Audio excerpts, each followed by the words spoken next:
Avec vous sur Sud Radio pour débattre et commenter l'actualité. 0826 300 300, vous connaissez le numéro si vous voulez réagir. Aujourd'hui sur ce plateau, Caroline Mécari, bonjour, vous êtes avocate. Vous défendez entre autres beaucoup de parents qui ont eu des recours à la GPA. Oui, et vous êtes très pointu sur la PMA, la GPA, et vous avez publié un que sais-je sur le sujet juste avant l'été. Nicolas Vidal, directeur de la publication de Putsch, bonjour. Le nouveau média franc-tireur, c'est votre slogan. Laurence Taillade, présidente de Force Laïque, bonjour. Bonjour. Et Valérie. Ludovic de Villèle, avocat. Merci d'être avec nous ce matin. On va parler du camouflet pour Emmanuel Macron. Sylvie Goulard, sa candidature au poste de commissaire européen chargé du marché intérieur à la Commission européenne a été rejetée hier. Emmanuel Macron ne comprend pas, vous allez l'entendre tout à l'heure. On va parler également d'Extinction Rebellion. Que fait la police ? C'est une façon de vous poser la question, mais c'est vrai qu'on voit ces gens qui sont un petit peu partout dans le monde, mais à Paris en particulier, qui sont installés depuis 4 jours, qui bloquent un pont parisien, la place du Châtelet, la rue de Rivoli. Pas un policier à l'horizon, ils sont soutenus par beaucoup de monde et c'est vrai qu'on voit pas mal de réactions de gilets jaunes qui ne comprennent pas, 2 poids 2 mesures. Et puis Greta Thunberg mérite-t-elle le prix Nobel de la paix, le prix Nobel qui doit être attribué aujourd'hui. On attend vos réactions, vos commentaires et on va commencer avec vos coups de poing, vos coups de gueule. Alors Caroline Mécari, on va commencer avec vous, c'est un sujet qu'on aurait pu traiter également en débat, l'offensive turque contre les Kurdes, très grave ce qui est en train de se passer.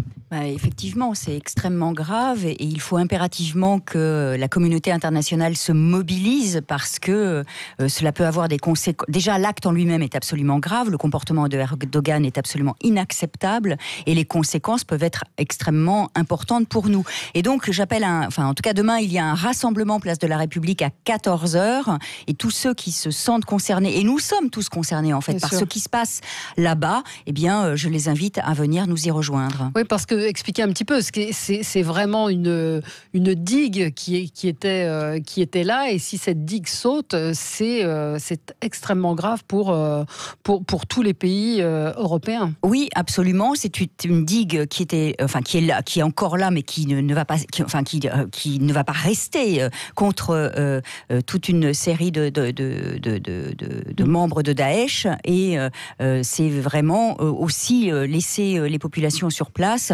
dans un désarroi, alors que ce sont des populations qui nous ont aidés en fait à mais qui n'étaient pas là pendant le débarquement, hein, c'est ce qu'a dit Donald Trump pour justifier avec cette justification absolument lamentable. Donald Trump, réellement, de mon point de vue, et je pèse mes mots, me paraît être quelqu'un qui dans quelques années, pourrait parfaitement être jugé pour crime de guerre, tout simplement. Par son comportement, par les choix qu'il fait. Laurence ? Disons qu'on se retrouve face à 2 personnalités qui défendent leur politique intérieure. D'un côté, Erdogan, qui se sent attaqué, agressé, notamment récemment parce qu'il y a eu l'implantation de troupes américaines en Grèce. Et lui, il considère qu'effectivement, c'est une déclaration, d'une certaine façon, une déclaration de guerre. De l'autre côté, on a Trump, qui lui aussi est en train de travailler sur ses propres élections en interne. Et sincèrement, les Américains n'ont que faire des Kurdes et c'est bien malheureux.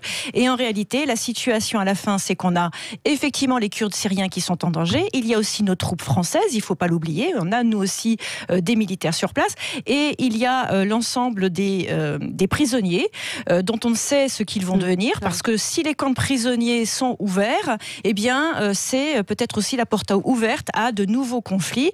Et sans compter que la Turquie est aussi la porte d'entrée de l'Europe. Et qu'aujourd'hui, il y a des millions de personnes qui sont stockées, le mot n'est pas beau, mais sont stockées en Turquie. Et si demain nous souhaitons négocier avec la Turquie pour que la Turquie cesse cette invasion, eh bien finalement nous n'avons pas beaucoup de poids parce que lui va nous dire je lâche tout sur l'Europe. Lamentable chantage d'Erdogan qui dit j'ouvre les vannes. Je veux juste vous relire, c'était Charb, donc directeur de Charlie Hebdo, assassiné comme vous le savez par des terroristes, qui parlait des Kurdes et il disait les Kurdes nous nous défendent tous. Il disait, je ne suis pas kurde, je ne connais pas un mot de kurde, je serais incapable de citer un nom d'auteur kurde. Et il dit aujourd'hui, ce sont eux qui nous protègent, ils sont l'humanité qui résiste aux ténèbres, ils défendent leur vie, leur famille, leur pays, mais qu'ils le veuillent ou non, ils représentent le seul rempart contre l'avancée de l'État islamique. Ils nous défendent tous, non pas contre un islam fantasmé qui ne représente pas les terroristes de Daesh, mais contre le gangstérisme le plus barbare. C'était déjà ces mots il y a plus de 5 ans, 2014. Voilà. Ludovic, non, peut-être Nicolas. Avec plaisir. Je vais vous parler de cinéma, mais je vais vous parler d'un festival de cinéma mexicain qui s'est terminé à Paris il y a quelques jours, et il y a eu un documentaire extrêmement intéressant sur les assassinats de journalistes au Mexique. C'est un documentaire d'un documentariste, notamment Greco Gotia, qui a fait On ne tue pas la vérité et qui dénonce aujourd'hui les crimes de journalistes au Mexique de façon assez industrielle. Et ce documentaire est extrêmement effrayant, passionnant. Je recommande à tous ceux qui peuvent le voir. D'ailleurs, le festival va tourner en France de façon itinérante, et j'ai eu l'occasion d'interviewer Getcho, et c'est extrêmement grave ce qui se passe. Je pense qu'aussi ça nous permet, nous, journalistes français, de prendre conscience, de prendre connaissance de cette situation extrêmement difficile au Mexique, et peut-être aussi d'alerter la communauté internationale sur ce déni de démocratie absolue, cette liberté de la presse qui n'existe pratiquement plus pour des gens qui font leur boulot. Et ce qui est intéressant chez le documentariste, il me disait effectivement les vocations sont de moins en moins nombreuses chez les jeunes journalistes mexicains, parce qu'aujourd'hui, si on commence à faire du journalisme d'investigation avec de la vraie recherche et qu'on dénonce aujourd'hui des faits, et j'ajoute une dernière chose, Valérie Expert, c'est-à-dire qu'aussi il dit que les liens entre les narcotrafiquants et une partie de la classe politique mexicaine est extrêmement ténue. Donc finalement, on en parlait tout à l'heure en antenne, il n'y a pratiquement pas d'espoir de protection pour les journalistes au Mexique. Donc allez voir ce documentaire On ne tue pas la vérité de Gotia Greco, c'était au festival Viva Mexico. Voilà. Très bien, écoutez, bon coup de cœur pour vous. Alors Laurence, peut-être Marchand-Taillade, et puis Ludovic après, parce que ça dans quelques jours, demain de mémoire, va se tenir comme tous les ans, le congrès des musulmans du Havre. Alors en réalité, ce congrès des musulmans du Havre est organisé par la frange du OIF, proche des frères musulmans, qui se réclame de Karadawi qui est donc le guide suprême d'une certaine façon des frères musulmans. Et je voulais revenir là-dessus. Pourquoi ? Parce que ça se tient au Havre, et le Havre, c'est la ville de notre Premier ministre Édouard Philippe, et qu'il y a 3 ans, donc j'ai sous les yeux un communiqué de presse du 14 octobre 2016, déjà se tenait cette manifestation, déjà y figuraient des islamistes, puisqu'il n'y a pas d'autre terme étant donné la teneur des propos de ces personnes. Et déjà à l'époque, Édouard Philippe n'avait pas souhaité réagir quand je l'ai alerté sur la teneur de cette réunion qui, en plus, se tenait dans une salle municipale. Donc, pourquoi je passe ce coup de gueule aujourd'hui ? C'est pas pour cette réunion, puisque de toute façon, ce genre de réunions se tiennent quasiment toutes les semaines, partout, dans les 4 coins du territoire. C'est parce qu'aujourd'hui, on a un gouvernement qui considère qu'il peut demander aux citoyens d'alerter, qui peut demander aux citoyens de jouer son rôle, alors qu'en réalité, on a des gouvernants qui entretiennent des liens plus que étonnant avec cette frange-là de l'islam politique. Je rappelle que mi-septembre, il y avait une réunion à la Bourse du Travail qui réunissait au panier Brognard, qui réunissait l'ensemble des représentants religieux, soi-disant pour une conférence pour la paix, mais qui invitait à la tribune la Ligue islamique mondiale, et sur le programme duquel était indiqué que Édouard Philippe et Emmanuel Macron seraient présents, ce qui est extrêmement grave, puisque je rappelle pour les auditeurs qui ne le savent pas, que la Ligue islamique mondiale est dirigée par l'ancien ministre de l'Intérieur de l'Arabie Saoudite, qui n'est autre que le chantre des frères musulmans dans le monde. Donc il va falloir à un moment que les positions soient claires, qu'on arrête de s'afficher avec ces gens, parce que quand on s'affiche avec des frères musulmans en France, avec des salafistes notoires, en réalité on banalise leurs propos, et leurs propos sont d'une gravité extrême. Je vois en réponse à ce que vous disiez sur les Kurdes, un auditeur qui nous dit que les Kurdes qui ont manifesté ont été gazés à Paris hier. Je ne sais pas si c'est la réalité ou pas. C'est des informations effectivement qu'on a reçues ce matin, nous, hier soir. Et sinon, le prix Nobel, notre débat tombe un peu à l'eau, puisque le prix Nobel de la paix a été attribué au Premier ministre éthiopien Abiy Ahmed, à l'instant, artisan de la réconciliation de son pays avec l'Érythrée. Donc Greta Thunberg n'aura pas le prix Nobel de la paix, mais c'est vrai qu'elle faisait partie des candidats qui étaient potentiellement qui pouvait recevoir ce prix. Ludovic de Villèle, c'est un coup de gueule. Vous revenez sur ce qui s'est passé à Gonesse. Oui, cette information que nous avons tous entendue il y a quelques jours, selon laquelle l'imam de la mosquée de Gonesse, mosquée que fréquentait apparemment monsieur Harpon, merci, était interdit du territoire. Alors au-delà de ce sujet, forcément, ça, compte tenu des circonstances, compte tenu de ce que l'on connaît de la suite, on se dit c'est inadmissible. Que, voilà. Même si encore une fois, ce n'était pas pour radicalisation, c'était pour une histoire de... Mais bon. Oui, mais c'était une décision de justice. Il lui appartenait, visiblement, il ne l'a pas fait, de contester cette obligation de quitter le territoire français. Et j'entendais sur une chaîne, je crois que c'était BFM TV, on nous expliquait que cette personne n'avait pas été touchée par l'huissier de justice, qu'il n'avait pas trouvé à son domicile, donc il n'avait pas eu connaissance de cette décision. Je suis un peu étonné de cette remarque, même si elle est sans doute exacte, c'est que les policiers ou l'huissier ne peuvent pas trouver cet imam. Par contre, BFM TV, avec un micro et une caméra, arrive à le trouver, donc je n'y crois pas une seule seconde.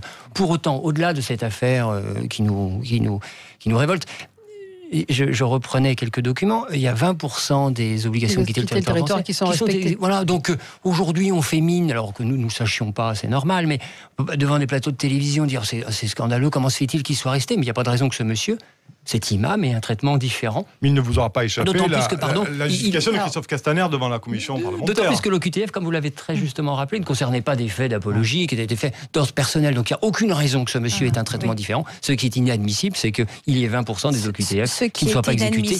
Et je ne parle que des OQTF, pardon. Et il y a un nombre de décisions de justice. Ça, ce n'est pas normal. Qui ne sont pas exécutées. Donc si le droit n'est pas suivi de cette arme, quelle exécution, ça ne sert à rien. Il y a combien de personnes qui ont été condamnées pour apologie du terrorisme ou pour terrorisme qui sont aujourd'hui sur notre territoire assignés à résidence parce que les pays d'origine n'en veulent pas.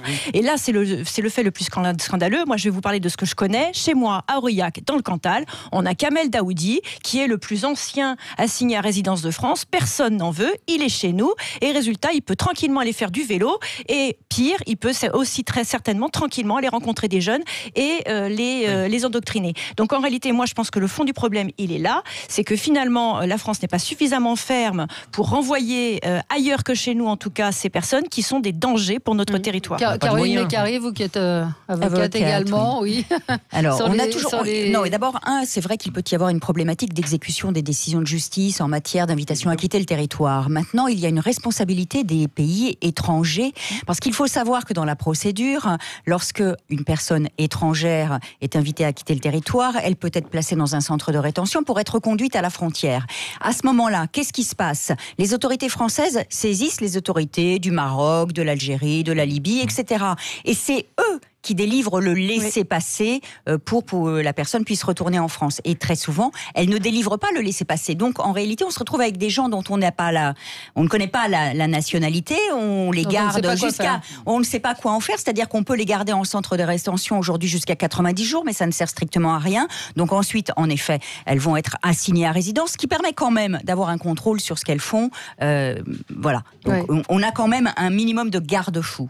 Oui, mais c'est vrai qu'on fait mine de s'étonner qu'il n'ait pas été renvoyé, alors que c'est la majorité des cas. C'est un problème, parce que quand Emmanuel Macron nous dit qu'il y a un appel à la population pour être vigilante, on croit rêver. Les appels, ils sont là. C'est la fin de l'état de droit. On dit à la population, bon, mais le problème est là, faisons attention ensemble. Mais il y a un état de droit ou pas en France? Est-ce qu'aujourd'hui, on est en capacité? Vous êtes les spécialistes. On ne se donne pas les moyens. Voilà, on ne se donne pas les moyens. Donc on ne peut pas appeler la population et dire, faites attention, il faut être vigilant ensemble. C'est-à-dire qu'il y a une hypocrisie, effectivement. Non, mais il y a une hypocrisie, effectivement, dans le propos public du président de la République qui appelle à la vigilance et qui, dans le même temps, par exemple, va commercer avec l'Arabie Saoudite, qui, dans le même temps, est l'un des financeurs de la formation des imams en France, dont on sait qu'il est porteur d'un islam qui est très rigoriste, du wahhabisme.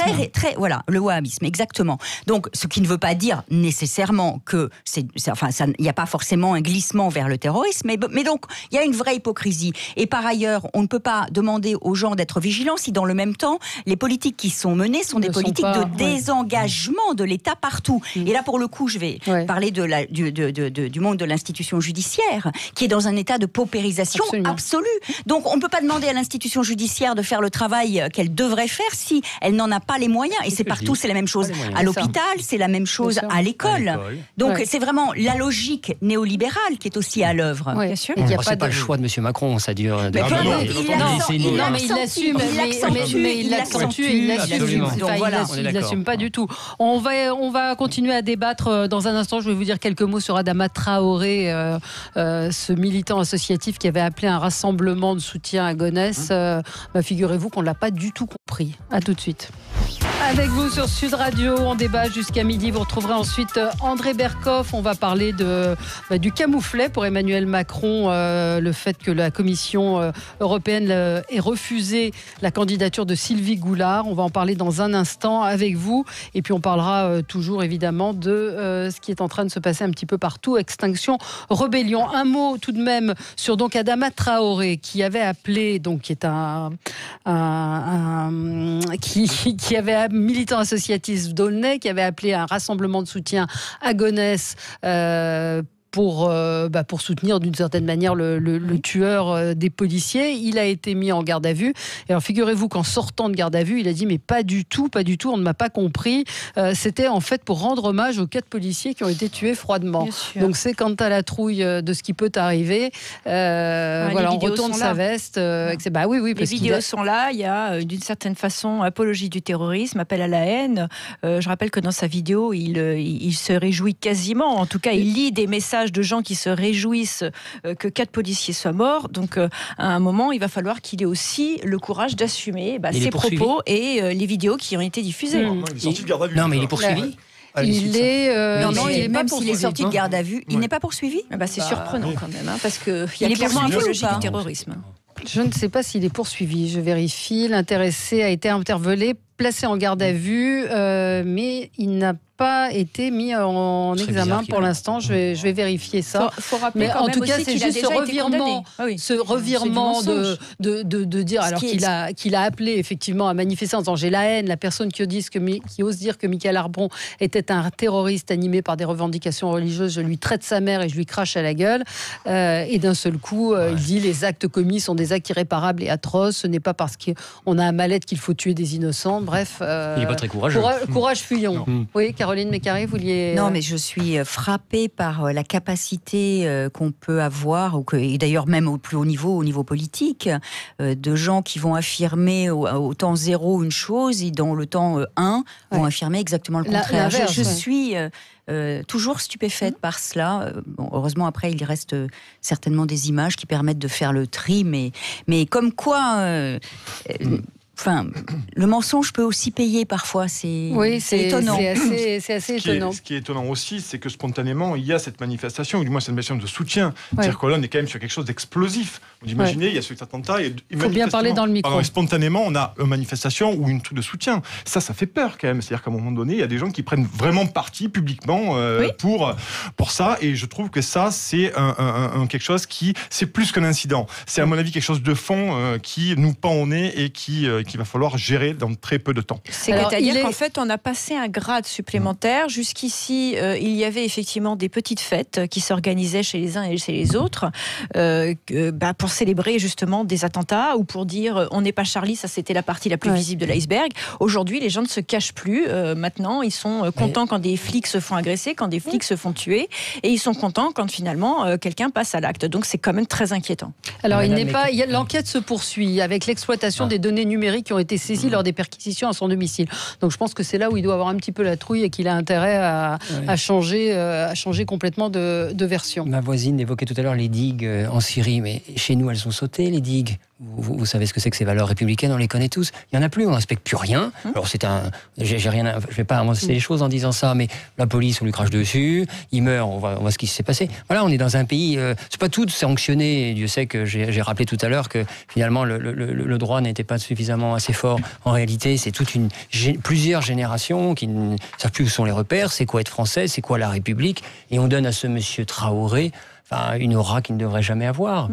Quoi qu'il dise, quoi qu'il fasse, ça passe sur les réseaux sociaux, on le commande ce matin, il dit une chose et son contraire. Pour lui, est-ce qu'il est conscient, pas conscient ? J'en sais rien. Il existe.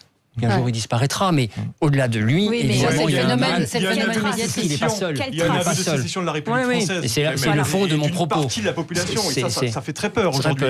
C'est une sécession, une partition, et je crois que d'ailleurs, notre ancien chef de l'État, on parlait de la partition. Bon, on va remarquer une petite pause, et on va parler de Sylvie Goulard, donc la candidature au poste de commissaire européen au marché intérieur a été rejetée, et Emmanuel Macron ne s'en remet pas. 0826 300 300, à tout de suite. Avec vous jusqu'à midi. À midi, vous retrouverez André Berkoff. Parlons de Sylvie Goulard. Donc, la candidature de Sylvie Goulard au poste de commissaire européen chargé du marché intérieur à la Commission européenne a été rejetée hier par 82 voix contre 29 et une abstention. Le Parlement l'avait convoqué mercredi pour une seconde audition. Emmanuel Macron, quand il a décidé de présenter cette candidate, était sûr de son fait. C'est vrai que nous, beaucoup de gens ont été surpris puisqu'elle avait plusieurs enquêtes en cours, en particulier sur sa participation à un système d'emploi fictif. Certes, ces enquêtes n'avaient pas abouti pour l'instant, mais pour le moins, c'était assez étonnant. Je vous propose d'écouter la réaction d'Emmanuel Macron. On a volontairement coupé dans sa réponse, mais pour vous exprimer son incompréhension, écoutez ce qu'il dit. Mais moi, je ne comprends pas quand la présidente de la commission nommée, qui a une discussion avec les 3 présidents de groupe, se mettent d'accord sur quelque chose, ça peut bouger comme ça. Moi, je suis très détendu, ce qui m'importe, c'est le portefeuille. Mais j'ai besoin de comprendre ce qui s'est joué, de ressentiment, peut-être de petitesse, mais j'ai besoin de comprendre. Moi, j'aime que quand les engagements sont pris, ils soient tenus. J'ai soumis 3 noms. On m'a dit, votre nom est formidable, on le prend. Et puis à la fin, on me dit, finalement, on n'en veut plus. Les mêmes. Donc il faut qu'on m'explique. Voilà. Donc il ne comprend pas. Emmanuel Macron, c'était pourtant prévisible.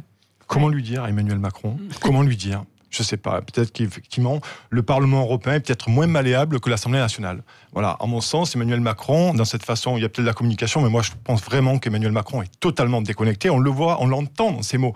C'est une espèce de petite oligarchie qui décide, qui se donne les prébendes. C'est pour moi l'Ancien Régime. C'est pour moi des prébendes d'Ancien Régime. Emmanuel Macron est fort mari de ne pas avoir ce qu'il veut. Parce que, disons-le, Sylvie Goulard, à la base aussi, est Berlin compatible. On rappellera qu'elle a travaillé notamment avec Ursula von der Leyen. Donc, Sylvie Goulard était pour moi l'acte 2, marquait l'acte 2 du quinquennat, on va dire, européen d'Emmanuel Macron. Et c'était pour lui une pierre angulaire de cette nouvelle Europe qu'il va insuffler, même si pour moi le coup franco-allemand n'existe pas. Donc, comment dire Emmanuel Macron ? Oui, je crois qu'il est complètement déconnecté. Et que peut-être aussi, j'ajoute une dernière chose, que le Parlement européen, avec les derniers résultats des élections européennes, est en train de sentir que les peuples montent. Voilà. Et ils ne veulent pas s'autodétruire. Donc, ils essayent aujourd'hui de faire bonne figure, dans le sens en essayant de montrer au peuple européen que peut-être le Parlement européen a peut-être un pouvoir de décision sur ce qui se passe. Voilà, ça c'est mon analyse. Oui, Laurence Taillade. C'est amusant de se rendre compte qu'Emmanuel Macron découvre la politique. Parce qu'en fait, c'est ce qui est en train de se passer. Il a pensé que la politique, c'était... Alors effectivement, il y a un certain nombre de choses qui ne sont pas très sympathiques, notamment ces tambouilles d'arrière-cuisine. Mais pour autant, malheureusement, en politique, les tambouilles d'arrière-cuisine, avec la façon dont les autres se comportent, c'est souvent fait de trahison et de non-respect de la parole donnée. Donc ça, c'est la première chose. La deuxième chose, c'est que je ne suis pas étonnée qu'Emmanuel Macron, finalement, arrive à présenter ce type de candidate quand on sait qu'il a mis au perchoir Richard Ferrand. Je vous rappelle que Richard Ferrand est lui aussi mis en examen dans des affaires et il occupe les plus hautes fonctions de l'État. Moi, ce qui m'a le plus... L'enquête a été réouverte après qu'il ait été mis en place. Oui, elle avait été d'une certaine façon enterrée. Mais moi, ce qui m'étonne... Il est mis en examen. Il est mis en examen. Moi, ce qui me sidère le plus, ce sont les arguments de Madame Loiseau qui sort que finalement c'est inadmissible parce que c'est un alliage du Rassemblement national et des Républicains qui a bouté la candidature de Madame Goulard. Je rappelle que Nathalie Loiseau elle-même a fait des attelages avec le Rassemblement national, donc elle serait il serait bien vu que ce genre de réaction s'arrête. Et puis, en l'occurrence, ces gens, qu'on les apprécie ou pas, ont été élus et donc ils ont leur mot à dire. Ça s'appelle la démocratie et il serait temps que la République en marche comprenne que la démocratie, elle est valable pour tout le monde. Oui. Caroline Mécari. D'abord, c'est vraiment une claque pour Emmanuel Macron, qui se prend de plein fouet, en effet, un Parlement qui ne lui obéit pas au doigt et à l'œil. En tout cas, voilà, il y a vraiment ça. Comment a-t-il pu imaginer qu'elle pouvait c'est que je crois que c'est quelqu'un qui est dans... Oui, c'est quelqu'un qui est, si vous voulez, tout lui a réussi en fait. Ouais. Il n'a jamais été confronté à des échecs. Il est dans une espèce de délusion, c'est-à-dire que malgré des faits dont il devrait pouvoir, j'allais dire, analyser la réalité, en réalité, il pense que ce qu'il pense va transformer la réalité. Donc, et je crois que là, il se trompe trompe tout à fait lourdement. Et je pense qu'il est bien que le Parlement ait décidé en fait de ne pas prendre Madame Goulard compte tenu on peut dire de sa situation, tout simplement. On ne peut pas à la fois prôner une nouvelle manière de faire la politique plus transparente et en même temps choisir des personnalités qui ont des casseroles aux fesses. Oui, des casseroles parce qu'il y avait aussi il y a cette enquête pour les emplois. Il y a la problématique du conflit d'intérêt qui est quand même extrêmement important. Qui est quand même assez important. C'est douteux même. Et donc oui, Madame Loiseau. Je ne sais pas si c'est douteux, mais en tout cas, c'est compatible. Le cabinet Berggruen, américain, c'est quand même compliqué à comprendre. C'était il y a 6 ans, je crois, en 2013. Voilà, pareil, on n'a pas enquêté à l'époque. Non.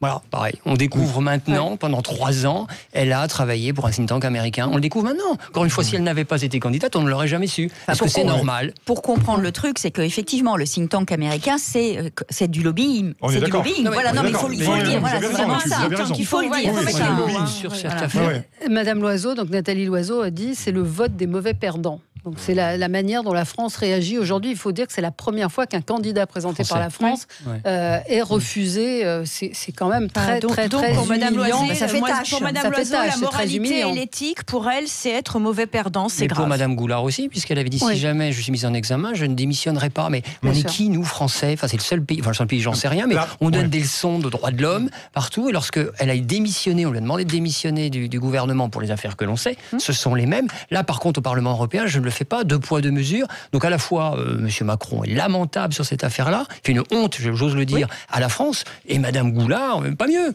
Puisqu'elle était tout à fait d'accord. Et apparemment, elle a une certaine arrogance lors des premières auditions. Alors, on ne va pas se réjouir des défaites, mais je trouve que c'est peut-être un vent frais grâce au Parlement européen pour notre démocratie. Moi, j'espère que la question suivante, on ne va pas recommencer. La question suivante, c'est quand même qui va la remplacer. C'est ça, oui, c'est la vraie question. Là, on a et le temps est très court. Les cimetières sont remplis de gens. Oui, mais enfin pour la France, c'est surtout que c'est un portefeuille conséquent. Donc il faut en effet quelqu'un qui ait les épaules. Si on est en train de dire que nos meilleurs Français hommes politiques sont des personnes qui ont des raisons d'avoir peur de la justice, c'est très inquiétant. 0826 300 300, vous réagissez sur l'antenne de Sud Radio. Jean est en ligne avec nous. Bonjour. Bonjour. Oui, bonjour. Bonjour. Oui, bonjour. On vous écoute. Écoutez, je suis pas macroniste, pas plus que j'observe Macron. Voilà, je suis un observateur à Macron, pourquoi pas. Mais je veux dire, je sais pas pourquoi on lui tombe sur le dos avec ça. Alors effectivement, cette dame, elle a été virée du gouvernement parce qu'elle n'était pas clean. Donc effectivement, il y a un risque. Mais l'explication qu'a donnée le président, j'arrive pas à comprendre qu'aucun journaliste aille chercher si effectivement. Il a l'air de dire que c'est la présidente de la commission qui a choisi cette femme par rapport à une liste de 3 personnes. Et donc là, on lui tombe dessus au président de la République. Est-ce que on a envie de lui tomber dessus ou pas ? Est-ce que ce qu'il dit est vrai ou pas ? C'est-à-dire systématiquement, d'emblée, du fait qu'on dirait parce que c'est le président de la République français, on a envie d'y mettre, on a envie comment je sais pas, de l'humilier, de le recadrer un peu en disant oui, il a présenté quelqu'un qui est pas terrible. Oui, moi j'ai écouté les explications. Qui dit pas la vérité, c'est ça qui m'agace un peu, c'est que dit-il vrai ou dit-il pas vrai ? C'est-à-dire, est-ce qu'il a proposé vraiment 3 personnes ?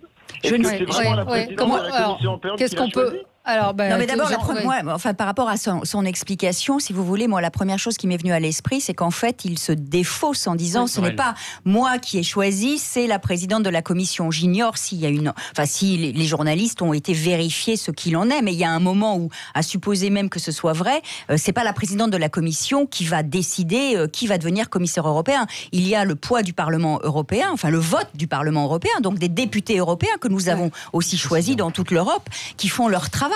Et ils ont fait leur travail, c'est-à-dire qu'après avoir auditionné Madame Goulard, ils ont considéré que sa situation n'était pas suffisamment transparent, impeccable, tout simplement, pour pouvoir être une commissaire européenne. Je ne sais pas si vous mesurez le poids d'un commissaire européen. Mais en même temps, la présidente de la Commission était au courant de la situation. Mais oui, donc quand elle l'a choisi, elle a simplement fait de la politique. Vous savez, donc Emmanuel Macron a raison, c'est ce que dit Jean.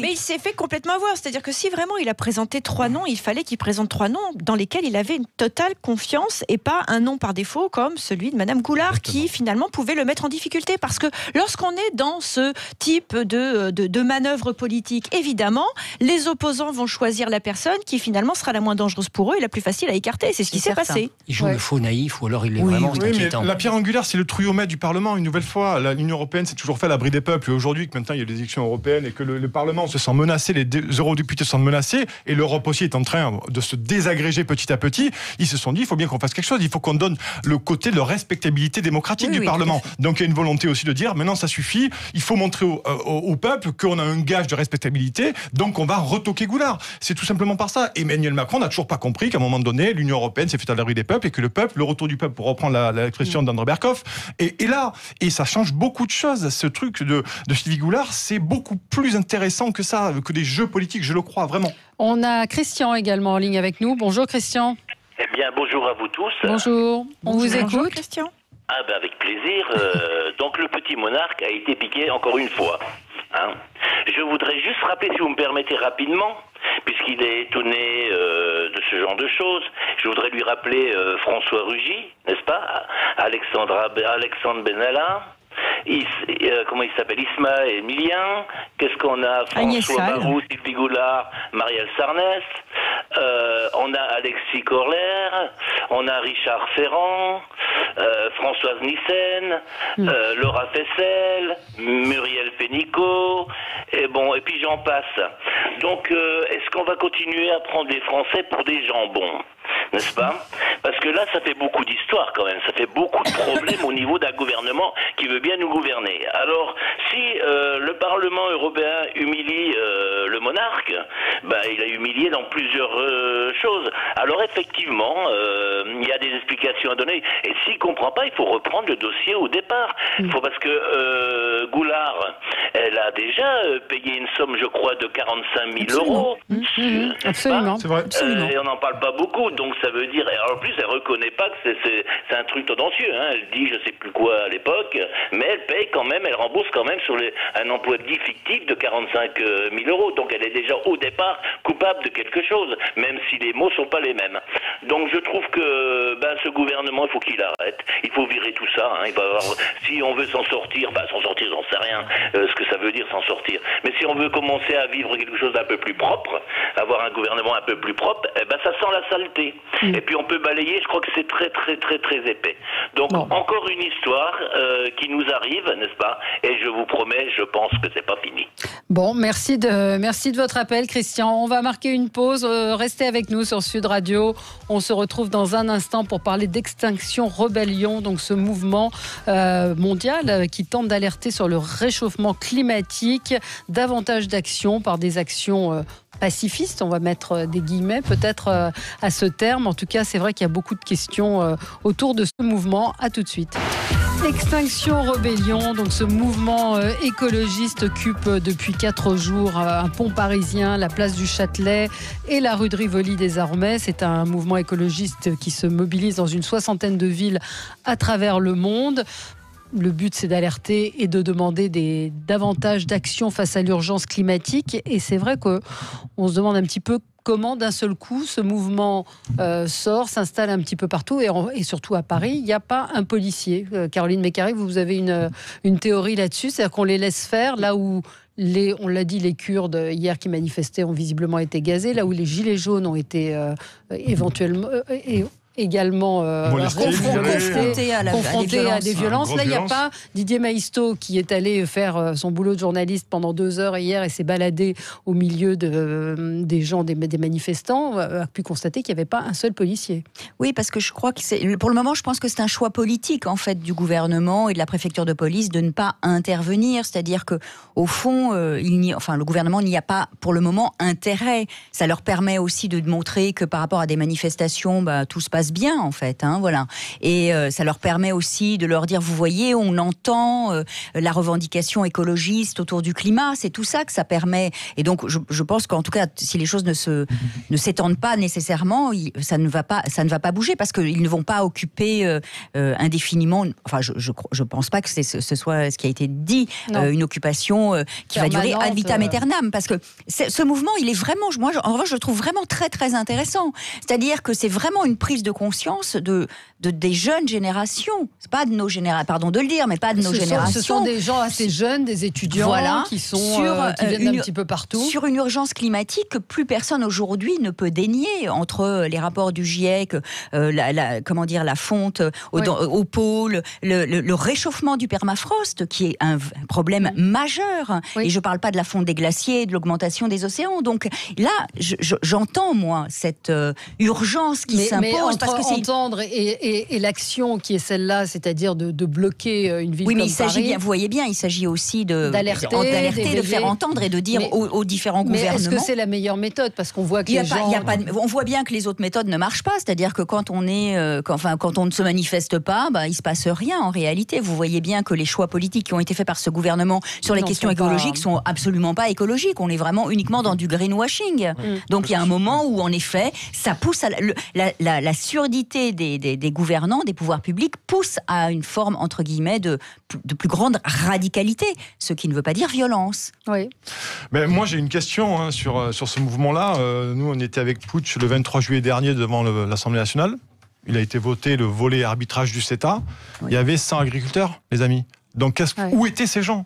Où étaient ces gens ? Je leur demande simplement, moi je veux bien qu'on aille fumer des clopes et être sur se vautrer dans la paille pendant 4 jours, je veux bien, mais les vrais enjeux aujourd'hui c'est le Mercosur, c'est le CETA, c'est la politique néolibérale qui fait ça. Donc moi je veux bien qu'on écoute du Bob Marley, très bien, mais le 23 juillet dernier, ces gens-là n'y étaient pas.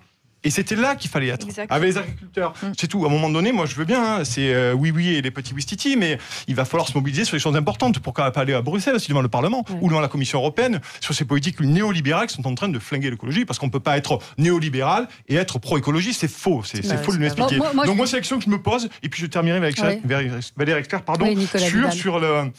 sur les CRS, effectivement, qu'on voit la répression qu'ont subi les Gilets jaunes. Et que là, il n'y a personne, absolument, vous avez raison, c'est une question politique de communication, de réhabilitation de la démocratie participative, ce que vous voulez. Mais moi, je me pose des questions. De la poudre aux yeux, en réalité. Et effectivement, sur les réseaux, nous, on le lit sur les commentaires, les Gilets jaunes qui manifestent se demandent pourquoi les CRS, effectivement, sont là, observent cette manifestation. On rappellera hier qu'il y avait une étendue sur la rue de Rivoli. Absolument. Et également, pour information, Extinction et Rébellion, hier, c'est lié, une partie des manifestants, c'est lié aux Kurdes syriens lors de la manifestation. Pourquoi ? C'est quoi la cohérence entre les Kurdes syriens et Extinction Rébellion? C'est l'humanité. Mais là, on est dans le grand n'importe nawak.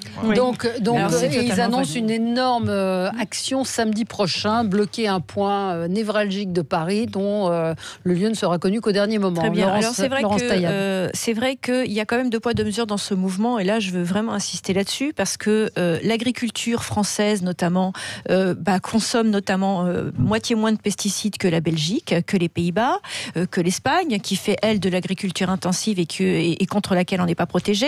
Effectivement, ces personnes-là, on ne les a pas vues au moment du vote sur la sensibilité alimentaire, sur la loi alimentation. On ne les a pas vues sur le Mercosur et le CETA. Et en l'occurrence, cette jeune génération, c'est elle qui utilise les portables, les tablettes, les écrans plats, qui viennent de l'autre côté du monde et qui exploitent les terres rares et autres. Et qui regardent Netflix et qui finalement ne se rendent même pas compte que par leur mode simplement de consommation, ce sont peut-être pas les mêmes qui manifestent et qui utilisent ce que vous évoquez. Je crois pas. Ils se filment, donc ils ont bien des choses entre les mains. Vous êtes aussi caricatural que le son. Oui, mais il faut être aussi caricatural que je pense à un moment pour leur montrer qu'il faut être cohérent dans la vie et il faut être cohérent dans l'action. Personne n'est cohérent, même autour de cette table. Il faut être cohérent quand on est radicalisé. Quand on se radicalise, c'est pas.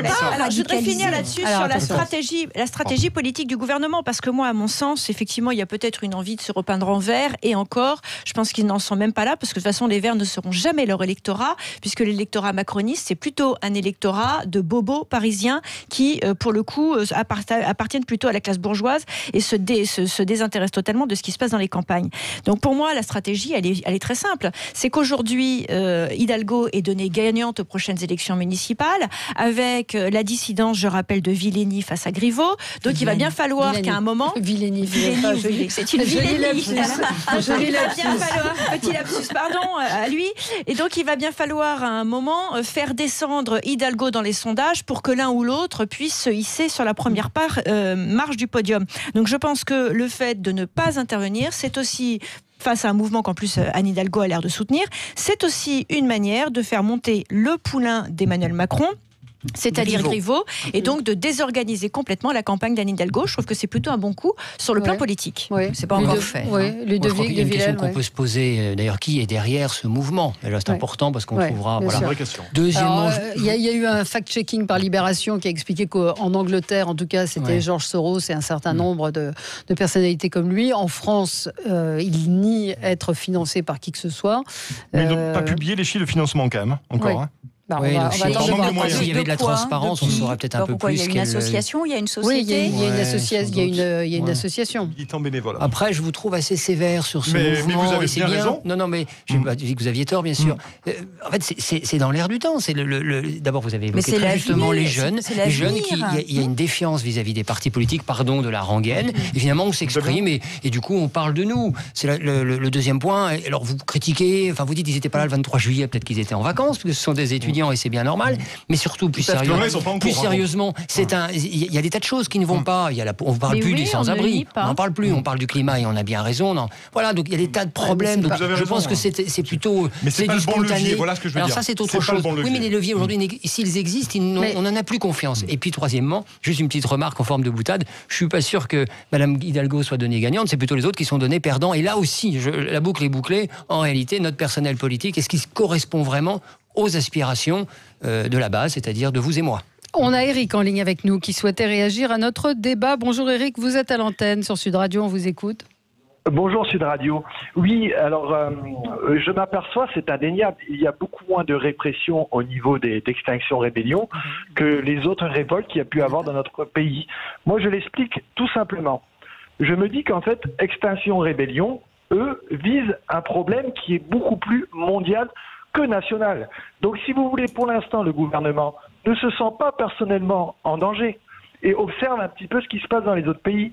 Par contre, quand on vient à comparer au niveau du mouvement Gilets jaunes, j'aimerais faire appel à votre mémoire. Au début, justement, de ce mouvement, où que tout le monde trouvait ça beau, joli, les Gilets jaunes, qu'est-ce qu'ils chantaient sur les ronds-points?